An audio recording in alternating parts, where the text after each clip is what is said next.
Dear students, good morning. Dear students, हम class 8th में हिंदी व्याकरण में वर्ण विचार नामक पाठ पढ़ रहे हैं।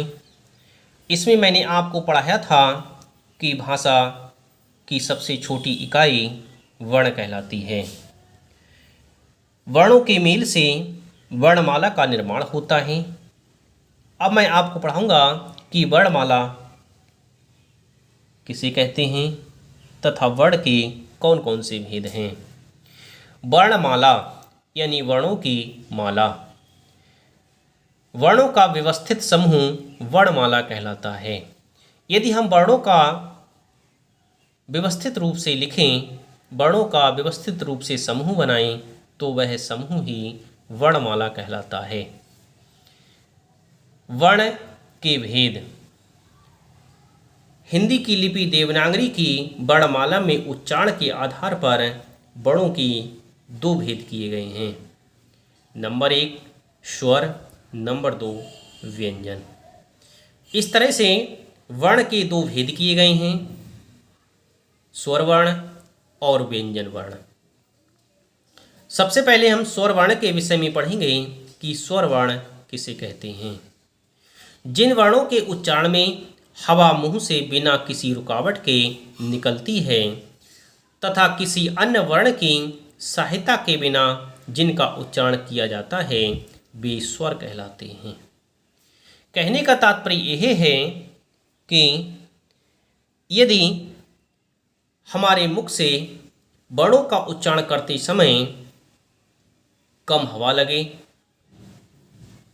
हमें वर्ण का उच्चारण करते समय किसी अन्य वर्ण की सहायता ना लेनी पड़े, तो वे स्वर कहलाते हैं। जिन वर्णों का उच्चारण करने में हमें कम समय लगता है, किसी अन्य वर्ण की आवश्यकता नहीं लेनी पड़ती है, वे किसी अन्य वर्ण के सहायता के बिना उच्चारित होते हैं, ऐसे वर्ण स्वर कहलाते हैं। इनके उच्चारण में हवा मुख से बिना किसी रुकावट के बाहर निकलती है। जब हम स्वर का उच्चारण करते हैं तो हमारे मुख की हवा बिना किसी रुकावट के ही बाहर निकलती है। स्वर 11 हैं। संख्या में स्वर 11 माने जाते हैं। आ, ई, उ, रे, ए, ओ, औ। इस तरह से यह 11 स्वर हैं। अब हम आपको पढ़ाएंगे स्वर के भेद। उच्चारण की भिन्नता के आधार पर स्वरों के 3 भेद होते हैं। यदि हम उच्चारण की भिन्नता के आधार पर देखें तो स्वरों के 3 भेद माने जाते हैं। नंबर 1 ह्रस्व स्वर, नंबर 2 दीर्घ स्वर, नंबर 3 प्लुत स्वर। ह्रस्व स्वर उस स्वर को कहते हैं जो लघु स्वर होता है, जिसका उच्चारण करने में हमें कम समय लगता है, एक मात्रा का समय लगता है, उसे हम ह्रस्व स्वर कहेंगे। जिन स्वरों का उच्चारण करने में हमें ह्रस्व स्वर से अधिक समय लगता है या 2 मात्रा का समय लगता है, उसे दीर्घ स्वर कहेंगे। जिनका उच्चारण करने में हमें ह्रस्व और दीर्घ से 3 गुना समय लगता है, उसे हम प्लुत स्वर कहेंगे।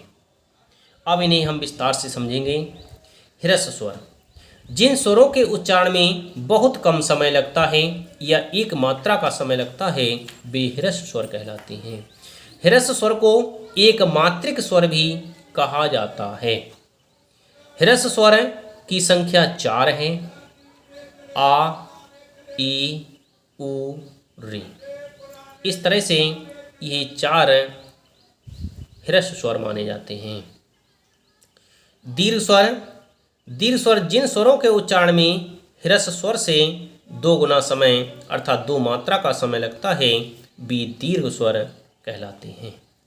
ये संख्या में 7 होते हैं, अर्थात दीर्घ स्वरों की संख्या 7 है। दीर्घ स्वरों को द्विमात्रिक भी कहा जाता है। आ, ई, उ, ए, ऐ, ओ, औ। इस तरह से यह 7 दीर्घ स्वर कहलाते हैं।